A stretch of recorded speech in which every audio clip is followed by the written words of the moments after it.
你们大家也可以根据各个部门的实际情况来说一说。营销呢是我们的短板，这归根结底是钱的原因。人家是带大资本进入的，可以任意的无止境的烧钱，但是我们不能烧，也烧不起。但是越是不烧，我们输的概率就越大，它也很容易成为困死我们的死循环。我也看了梅一派的商品，他们涵盖了轻奢线和大众线，什么人的钱都想赚。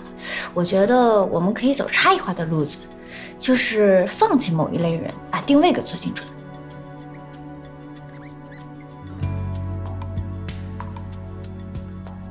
华总，你看，根据我们的数据分析，我们的大部分注册用户都是年轻白领。资料需做一个追踪系统上涨的好吧？接下来的工作重点呢，在做现有客户的同时，我也想开拓新客户。你先别着急发展新客户，这次繁星呢打了一个漂亮的翻身仗，有不少互联网公司主动找我接洽，我也会慢慢的把一些客户呢过渡给你。但你现在的工作重点还是死守繁星。死守，对，一般来说呢，繁星在市场上冒了头，那你作为客户经理呢，就是要打好防御战的时候，干掉竞争对手。对你而言，繁星就是新客户。也就是说，繁星本来是块硬骨头，被我们包装成了肥肉，现在也有其他人看上这块肥肉，而我要守住这块肥肉。没错，维护好和繁星负责人的关系，另外呢，深入的了解繁星目前的境况。把自己当成繁星人，站在他们的角度为繁星寻找未来。对了，于家安呢，这次在危机处理工作当中表现突出，有能力有担当。陆总呢找我谈了话，说破格提升他为副总监。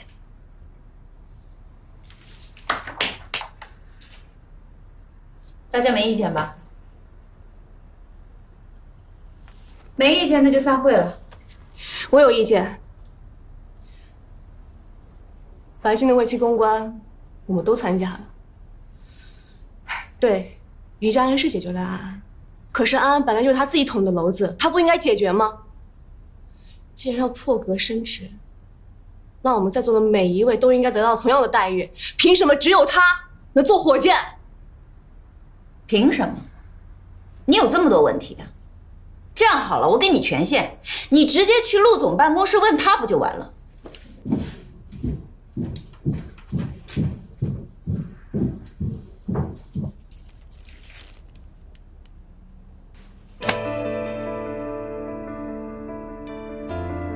从28岁到32岁，我在这家公司勤勤恳恳工作了5年。才做到总监的位置，你才来几个月，就快和我平起平坐。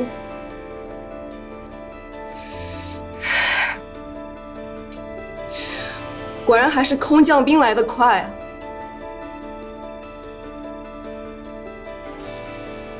对不起，有的人干一辈子也就是个普通上班族，有的人3、5年就能做上高位。这个社会什么时候是靠活的长板来给能力打分的？你是希望我主动放弃吗？对不起，副总监我领了，我努力我奋斗，当然也是为了快速往上升，这是我应得的。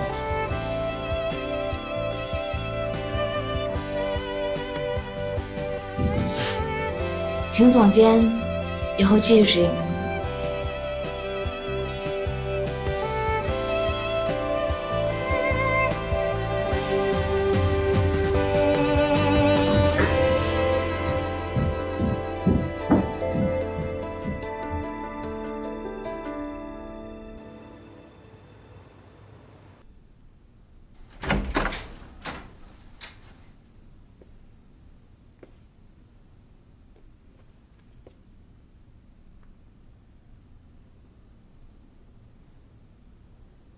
喂，陆总，您不在公司啊？啊，我不在公司，怎么了？有事吗？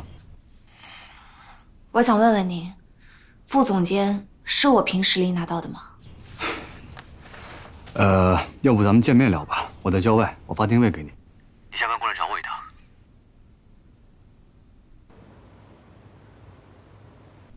好，今天大家也辛苦了，咱们会就开到这儿。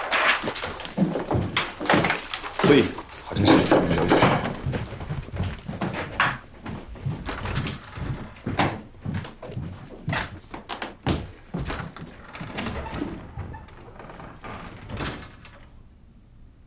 坐。怎么样？都打过麻将吗？我从小是被我爸抱在怀里打的，我是看大的。咋了，独身？所以就能看出人民群众的经验和智慧了。甭管包里有没有钱，上了赌桌以后，一定要装作一副财大气粗的样子，气势不能输。这和我们今天的会有关系吗？有啊，我们现在的问题是包里边没钱，但是有可能对家的包里边全部都是钱。我们到底是要哭穷，还是要装作一副财大气粗的样子出来？财大气粗。自建洗衣工厂和物流体系以及配送仓，我都已经筹划了很久了。我打算立即启动这个计划，你们两个有没有问题？这是你最初做繁星就开始布局的事情，如果你觉得时机到了，那就做吧。可以做，那要不要等到进了 A 轮之后再做？这是我们 A 轮的筹码，如果我们不带上赌桌的话，资本都不会搭理我们。那营销这边呢，也需要钱呀。营销的钱也得花，分步投入吧。先进公关公司，配合我们融资的节奏，打好第一枪。只要融到资了，就不愁没有钱充门面。行，赌呗，反正天塌下来死不了人，大不了卷土重来。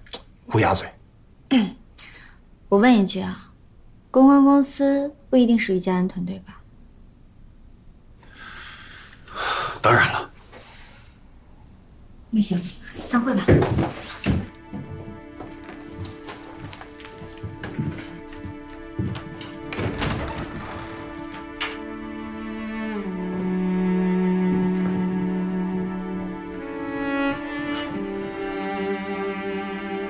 我相信呢，早晚有一天，我们一定可以从这里走到对面去。我们是走到对面来了，可为什么却觉得我们越走越远了？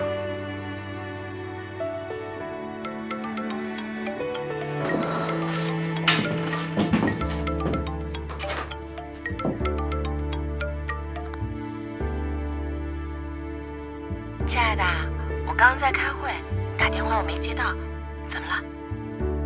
你上次不是说想了解我们公司市场部规划吗？喂，陆总，我到了。哪个棚？行，那我找找看。好。这个大不大？这个是不是很大？陆总，哎，来了，你过来吧。这可真是偏僻呀！你们是怎么找到这儿的呀？不懂，叫于阿姨。你是抓娃娃阿姨吗？抓娃娃阿姨，这么可爱的名字啊！你就是嘟嘟吧？常听你爸爸提起你。我也常听我爸提起你。哎，嘟嘟，爸爸跟你是有秘密的。嘘。咱们要不要请于阿姨跟我们一块摘草莓？好。陆总，你还有这爱好呢？啊，嘟嘟最近呢，突然对采摘感兴趣了，我就想，干脆给他弄一片采摘园，这样呢，周末他能够玩得去处。行吧，那我和你们一起吧。侦探，好，来。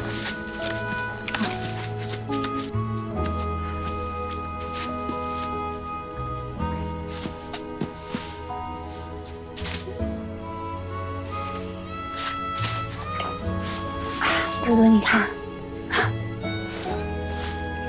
你的没我的可爱。你这个小坏蛋，别跑！我要追到你了！哎呀，阿姨退！别跑！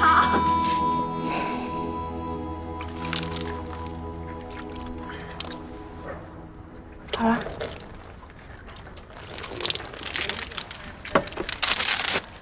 啊，谢谢。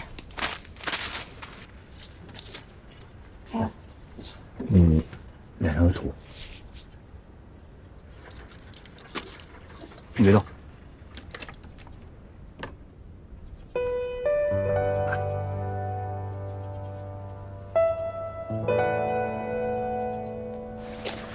陆总，嘟嘟困了，我带他上车睡一会儿。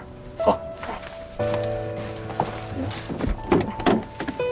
嘟嘟不怕啊，来。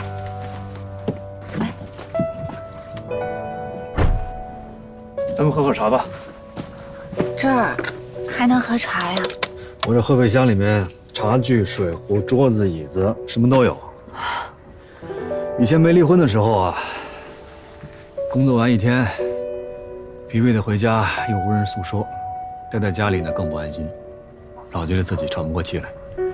所以啊，经常半夜一个人开着车上高速，跑到郊外来，找个没人的地方看看星空夜海，享受片刻宁静。听着都觉得好孤独啊。我40岁人生最大的感悟就是孤独。无论到哪儿，你都必须是顶梁柱。在家里，上有父母，下有孩子；在公司呢，上有客户，下有员工。到哪儿，都只是一个人。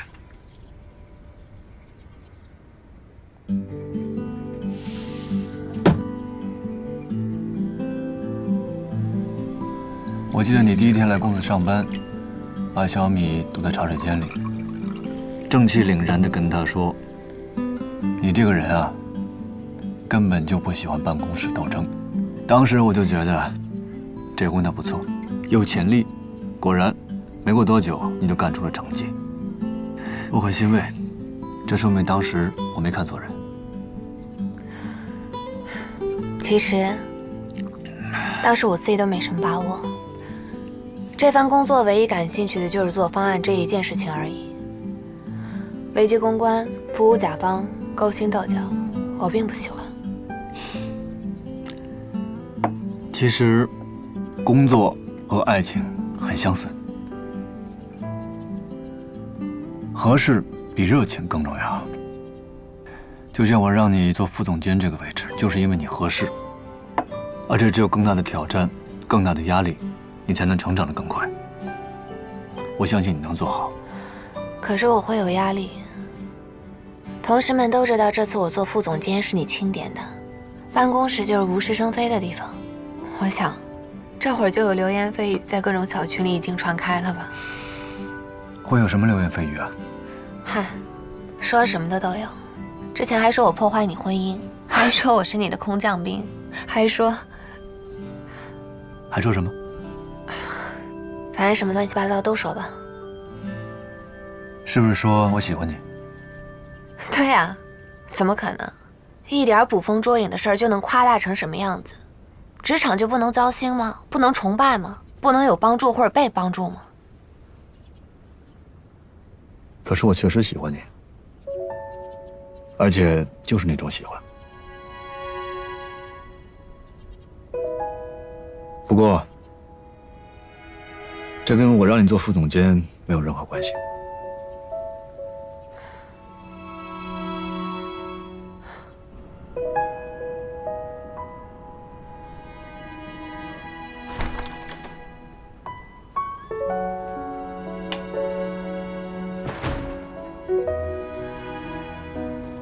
我喜欢你这件事，你不用有压力。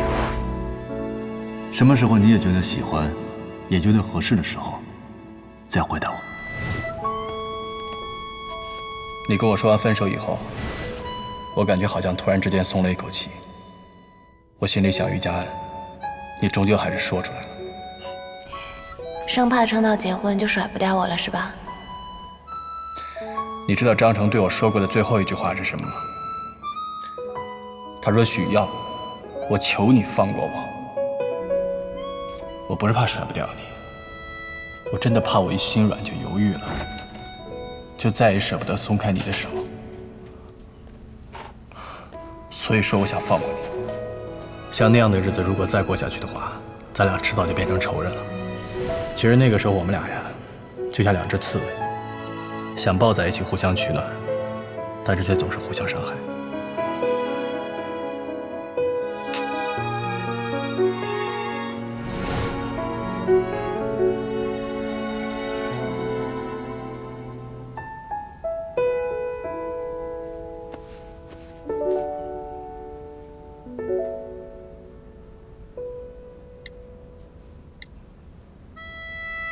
陆总，我觉得不对。婚姻不应该只有合适，更重要的是爱。你有爱，你遇到了100件倒霉的事情，你都会觉得还好。可如果没有爱，就算是遇到100件幸运的事情，你也会觉得我真倒霉。这么长的一辈子，我们还是要努力的去找独一无二的爱情。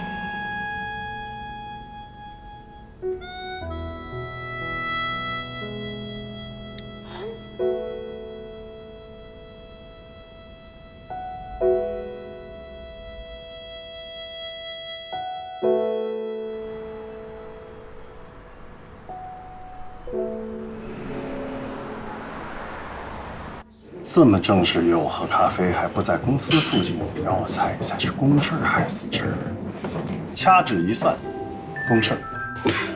郝总，我们部门其他客户经理教我说见客户都得带礼物，可我想来想去，咱们这关系送什么也不合适，干脆以后我在张总面前多说说你的好话得了。于经理啊，哦不对，于副总监。这当上副总监，知道我是客户了？没有啊，我心里一直都知道。那不是因为我们关系好吗？所以没那么多做矫情的事儿。再说了，挣钱的甲方遍地都是，有趣的朋友万里挑一啊。哎呀，我是真没想到啊，你于家恩也会为了拉拢客户，变成这副嘴脸呢。那郝总您看，繁星最近手里也有钱了，你们打算花多少钱做市场？你们这一个个的怎么都跟豺狼虎豹嗷嗷待哺啊？这刚有点钱就一门心思想把我们吃干抹净啊！一个个什么意思啊？还有别人打主意啊？多着呢。突然间杀出很多公司都要成本价给我们做服务。哎，我心说怎么着，你们都是做慈善的吗？我们穷那会儿怎么没见过雪中送炭？具体多少钱还要根据效果来看，可多可少。关键是现在跟竞争对手打仗呢，气势肯定要做出来。哎，你们和张青他们签的是什么合约啊？你认识他？打标的时候见过几次，圈子就这么大，彼此都知道对方的。不过我们没私交的，一看就三观不合。就是项目合约，项目已经完结了，我想换个团队，但也只是我个人的看法。我们有专门负责市场的合伙人，最终还是要跟他商量的。毕竟对你们也不是很了解嘛。亲爱的，了解可以慢慢建立嘛。这样，我可以不挣钱，先帮你做一些基础的业务，让你看到我们的诚意和实力啊。真的？我可以先做个案子让你看看。我呀，就是相信你们的未来。当然了，最主要是相信我们时尚圈出了名的苏大主编的实力。你也知道，我是一门心思呢，想把繁星做出来。我这个人呢，做什么事儿都是只能成功，不许失败。现在繁星形势大好不说，再不济还有我爸那边资源撑着呢。苦穷难也就这一阵子的事儿。那当然了，以前一本快停刊的破杂志，到了你手里都起死回生了。更别说现在在风口上站着，你不飞，谁还能飞啊？好好做，一定要用实力说服那2个合伙人，以后肥肉都是你的。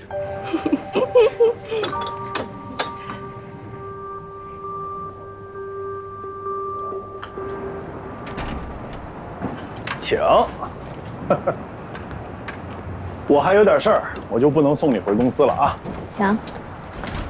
郝晨实，你等一下。又怎么了，姐姐？我在学校那儿看到了帕洛西汀，那药是有明显焦虑症患者吃的，你知道这事儿吗？你也知道他这人死撑要面子，既然知道了，别把这事儿捅出去啊！万一以后繁星做大了，他这种情况可不适合融资。什么时候的事？和我没关系吧？这我就不知道了。他跟你分手那几年跟谁都不联系，我也是跟他做了繁星才知道他长期失眠，靠吃药抗压，有的时候还吃安眠药。他不能总这样下去吧？我了解过了，那药要是吃多了对身体不好，没事多关心关心他。我说千万句，都不如你说一句。走了。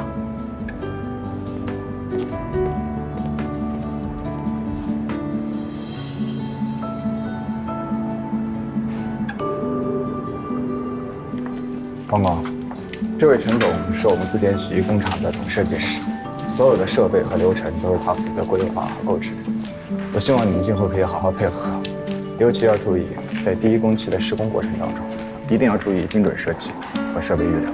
是啊，这厂房1000平看起来大，但是设计不合理的话，会造成很大的闲置和浪费。空间利用率最大化，复杂的事情简单化。员工不走回头路，衣服不走重复路。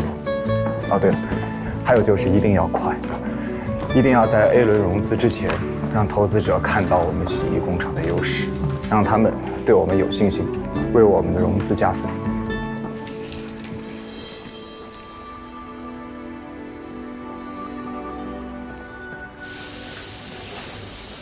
阿姨，快走吧。哦，谢谢小豪。这家店呢特别正宗，但是就是没有包间儿。没问题，这就很好了。那像这个锅，我第一次接。你看你这整这么破费，太多了。这必须都得点上啊！张青啊，出差的时候啊，你肯定一个人很无聊。我呢就经常带你出来吃北京的好吃的啊。那好，那我就经常的不客气。不用客气，咱是自家人，客气啥？小好啊，你呀，真的想娶我们家芬芬？张青，他愿意嫁，我娶。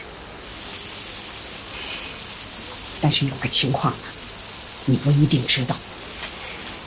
我女儿啊，这一辈子可能都不太想结婚。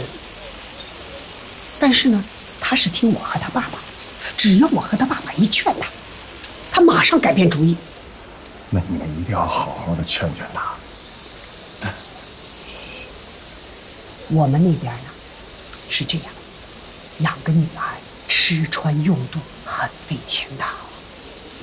我们家条件呢也不是很好，她来北京上大学的钱都是我和她爸爸借的。太不容易了，以后啊一定得好好的孝顺你们。但是呢，我们那边呢有一个风俗也不太好，那是没办法。每一家只要是嫁女儿，那个彩礼啊要的比较多。哎，但是你放心，我不是说我在这卖女儿啊，主要我们那边呢是想看看男方的诚意。那阿姨，这个彩礼费要多少才能看出诚意？你怎么着也得2万。小好，你真会开玩笑。我女儿一年都能挣几十万，2万你想娶她，你拿得出手吗？跟你说，20万。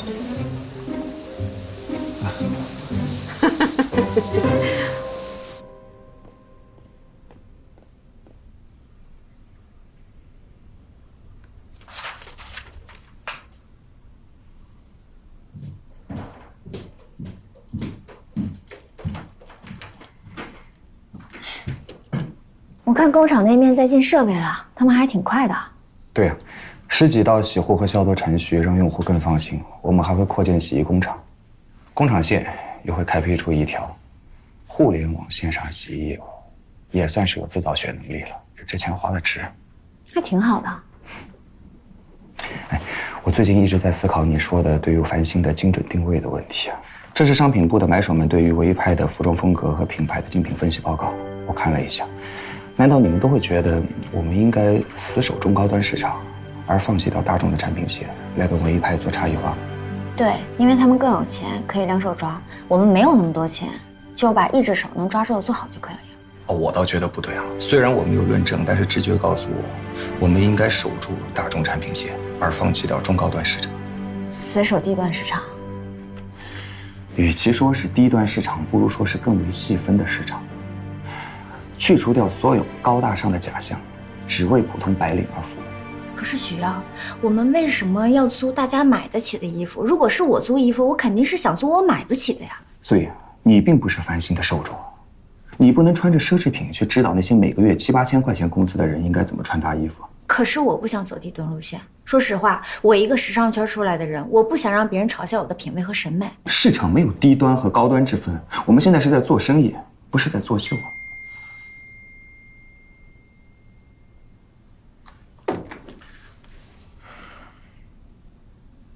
晚上有时间吗？有。我想看个电影，要不我们一起看？你笑什么？啊，没有。那这样吧，关于繁星如何做好精准市场定位的问题，我们再好好想一想。毕竟，这也是我们和竞争对手作战的策略之一。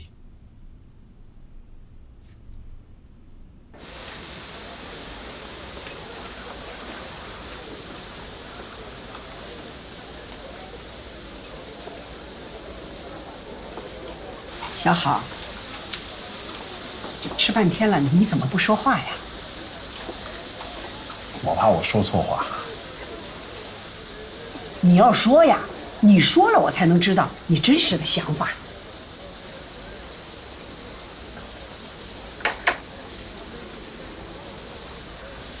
那我说了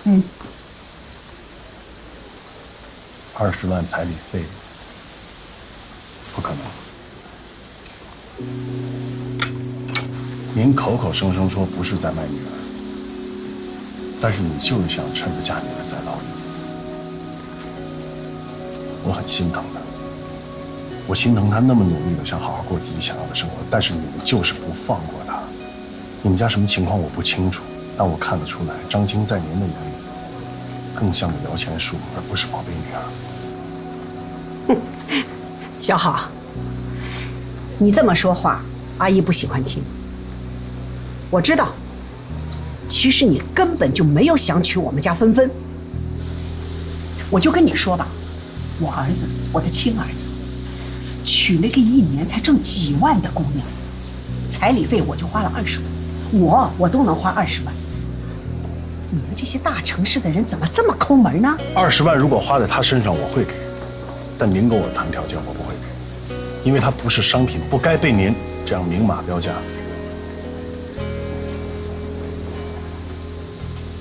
阿姨，您刚才跟我说的话，我不会告诉他。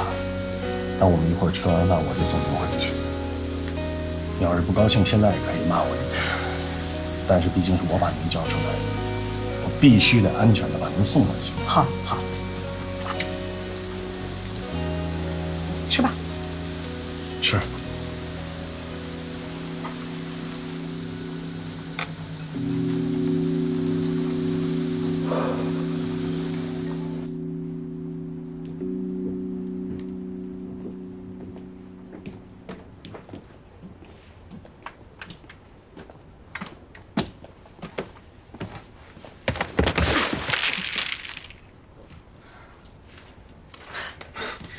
没事，还剩点，你吃吧。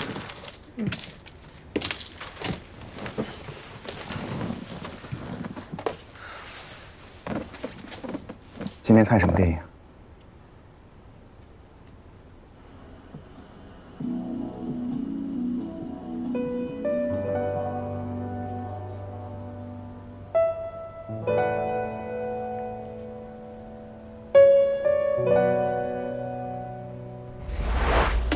徐阳，你给我说清楚，什么叫你借的钱和我没有关系啊？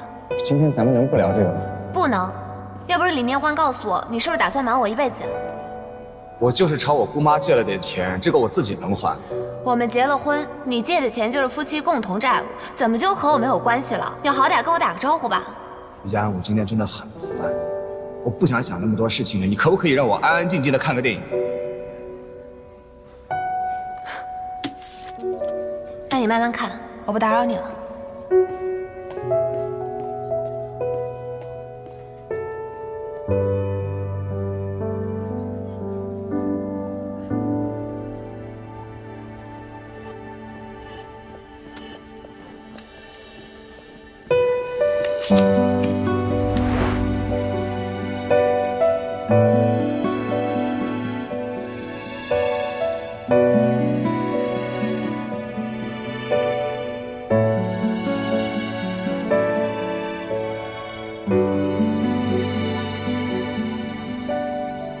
徐瑶，自从你走了之后，我再也没有看过漫威的电影。那一年没有看上的电影，今天终于看上了。这样吧，等漫威的新电影上了，你请我看，毕竟今天这个包场还挺贵的。好，我答应你，以后出多少部，我就陪你看多少部。好。哎，小安姐，你不也是漫威迷吗？当年跟你一起看漫威的人，现在还在你身边吗？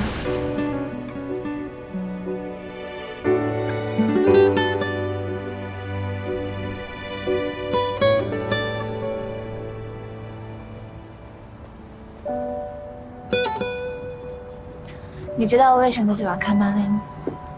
每个人都有英雄梦啊，还需要理由吗？正因为我们平凡的生活中，不是每个人都可以成为超级英雄，所以我们才看。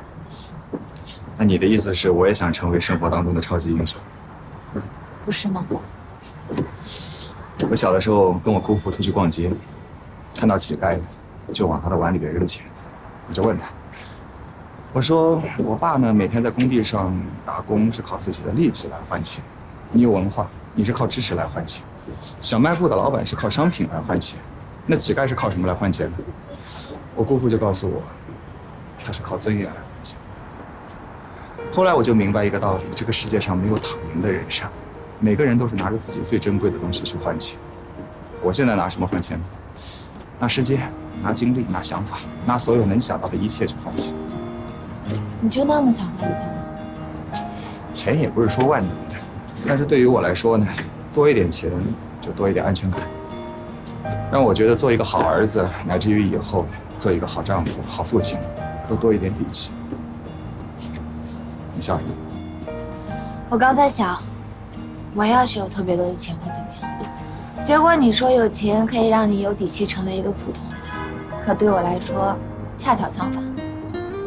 相反，你不想做普通人？对啊，可以让我有底气，不去做一个母亲、妻子、女儿。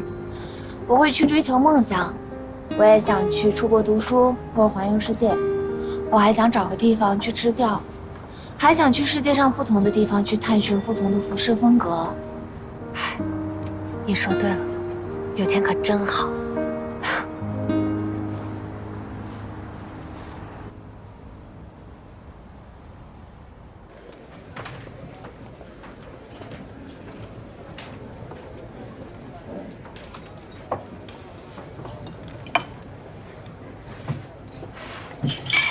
对了，我今天穿的衣服也是你们繁星上面做的。怎么了？你是真心喜欢繁星，还是说有了终身会员之后不用白不用？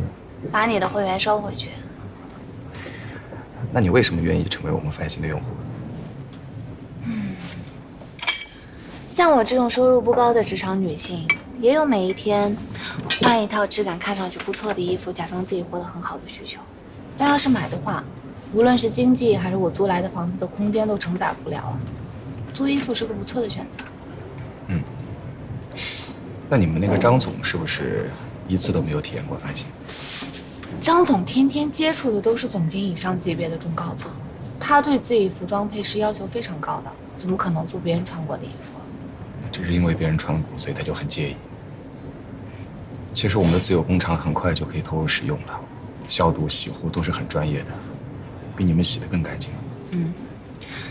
但是像他这种收入和年龄的人，早就在不断的试错中找到了自己的风格，会长期的依赖某些适合自己的品牌，很难去撬动他那样的人成为你们的客户的。怎么了？所以我在想，我们繁星可能需要重新定位了。说句难听的，就是我想只针对下沉市场，服务好那些月收入差不多1万左右甚至以下的那些女性，而并不是所有女性都去服务。我认同。我在准备繁星的年度方案嘛，我给我们公司女同事都买了1个月的会员体验。我发现对繁星的满意度是和他们职位成反比的。高薪高位的女性呢，对自我层次认知比较高，可能从概念里就无法认同和别人共享服装。干嘛？没有，我只是觉得把繁星的营销交给你，我很放心。你等一下啊，我来录音。再说一遍，你再说一遍。说好了，年度营销交给我来做，算是我拉来的客户，我是有提成的。需要啊需要，终于也能在你身上赚到钱了，快点。我答应你，于佳恩，繁星的年度营销交给你，但是你要拿出一套打动我的方案出来。知道了。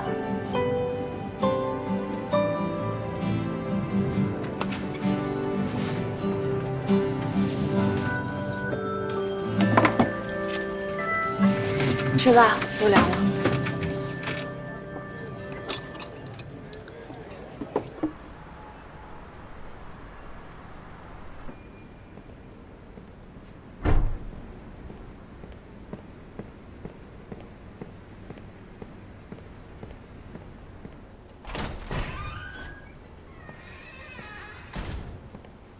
陆总，这么巧？早啊，陆总。早。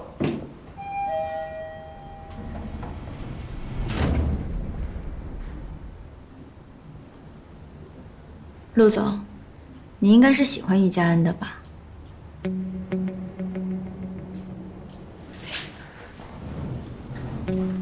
那苏总您呢？您是图许瑶能帮你创业，还是图他这个人？当然是都要了。我比较简单，我只图人。那我们就各自努力，就当是互相帮助。那你得谢谢我们，我已经向于家恩表白了。真的？他怎么说？现在怎么说不重要，就像你说的，我们要各自努力。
郝总，出什么事了？这么着急？苏毅找了一家广告公司，先切走了双微运营业务，早上传合同到系统里才告诉我。绕过你和徐瑶吗？他倒是有这个权利的。关键他这么做，我夹在中间就很尴尬。人家那话说的可好听了，说要把这个运营业务啊碎片化分出去，然后多尝试几个服务方，这对我们公司将来这个营销业务啊找到一个长期的合作伙伴有好处。他是冲我来的，我退出他就能公平对待我们公司。这跟你退出没关系。如果因为你退出，这事儿就给光谱做，那反而显示他小家子气了。我觉得这样，你们呢先按兵不动，反正双微业务也没多少钱，你们需要的是个年单，对吧，亲爱的？对啊，我觉得。你看，这个就叫潜意识。你继续说，亲爱的。于佳恩，我们走。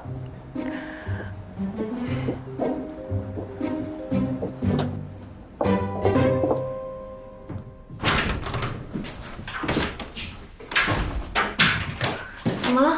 出什么事儿了吗？双微运营是营销计划的一部分，你现在找了个服务方，把合同都聊得差不多了，我竟然都不知道。最近你一直在跑河北的工厂，我没找着机会跟你说。这个游云啊，我认识他很多年了，比较信得过他。那双微运营的业务呢，他只收了一个成本价，1年下来也没有多少钱，我就自作主张了。所以，这不是大业务小业务的问题。那是什么问题啊？市场和销售板块是由郝晨石来负责的，我们应该尊重他的权利。哎，郝总，像你现在这样瞒着他，悄无声息地把他本该做的事情给定夺了，这在公司的流程上就是错误的。到底是不尊重郝晨石，还是不尊重32楼的于佳恩啊？这跟于佳恩有什么关系啊？当然有关系了。你跟郝晨石打什么算盘，难道我还不知道吗？一个想给张青开绿灯，一个想给于家安开绿灯。营销这事儿我要是不管，32楼都要成繁星的太子爷了。首先，我们必须要承认啊，人家的营销确实是给我们带来了用户的增长，带来了现金流，带来了市场认知度。你在这里话里话外暗示别人是通过走后门来拿到的业务，现在说这个还有意义吗？而且我并没有说一定要把业务交给他们去做，我只是说在公司里头，大家必须要按照流程、按照制度来办事，该竞标就竞标，谁也不可以任人唯亲。反正你就是要帮他们说话了。我不是在帮谁说话，我是在跟你讲道理。像你现在这样压着郝晨石，你让他以后怎么放手去做事？这就是合伙人即将要崩坏的前兆啊！